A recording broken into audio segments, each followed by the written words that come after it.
Hi, I'm Ross Kenneth Erkin, personal finance editor at TheStreet.com and the editor of MainSt. Welcome to the Moola Files, where I'm joined by author Bianca Bosker, who wrote Original Copies, which chronicles the culture of architectural mimicry in China. Thanks for being here. Of course, thank you, or 谢谢, as they would say in China. But so why is this copycat culture so prevalent in China?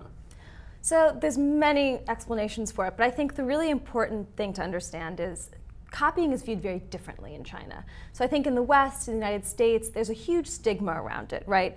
Copying something is seen as a sign of no imagination, you're a ripoff, you're a con artist. It's something really taboo, and it's to be avoided at all costs.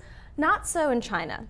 Copying is seen as a sign of skill. I mean, if you're able to produce a great copy, that shows a certain talent and dexterity and technical ability. So you have a very different tradition and historical attitude toward copying.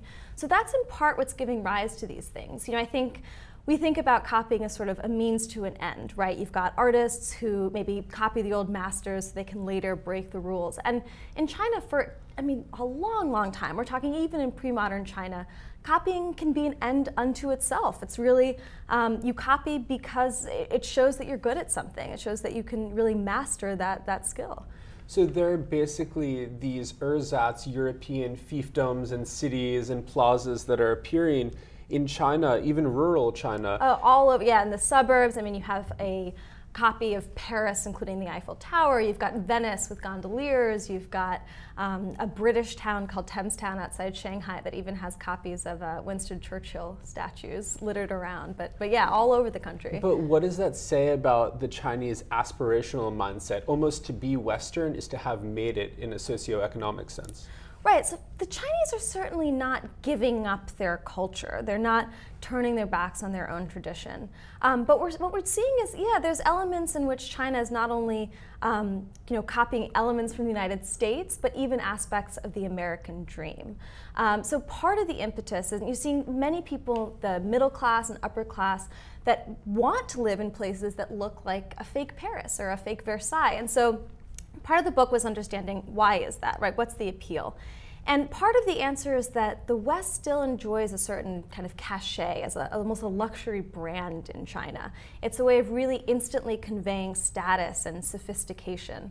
So part of it is also about comfort. It's, the Chinese for the first time can really, first time in a long time, and at least a generation, are now able to embrace that lifestyle of the global moneyed class. And so they're really flocking to these communities as a way to do so.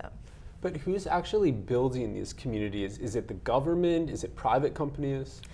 So it's both, actually. In some cases, you actually have local officials, the Chinese government that's deciding they want to spearhead and sponsor, these massive copycat developments for hundreds of thousands of people. And so they'll actually partner and sort of create these state-owned enterprises. But you also have private real estate developers in China who see this as a great way of making a buck.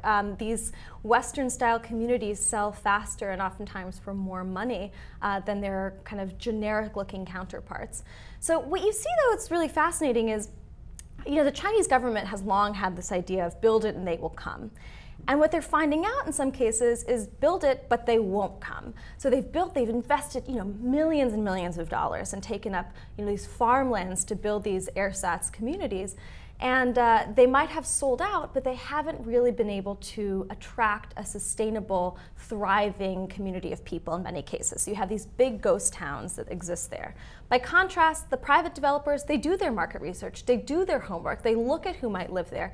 And more often than not, those British or French-themed towns actually have very populous neighborhoods. And so I think what you see here is that that sort of top-down control by the Chinese government is being challenged to some extent in China, and that they're still able to kind of uproot people and move them into these places if they have to. But communism is edging up against capitalism in that sense, and they might have imported Manhattan, but they certainly didn't bring with it the checks and balances of our system. So yeah, it's it's fascinating. I mean, massive places that are just empty of people. Well, people can check out more about this subject in original copies. Thanks so much for being with us, Thank Bianca. you. It's a pleasure.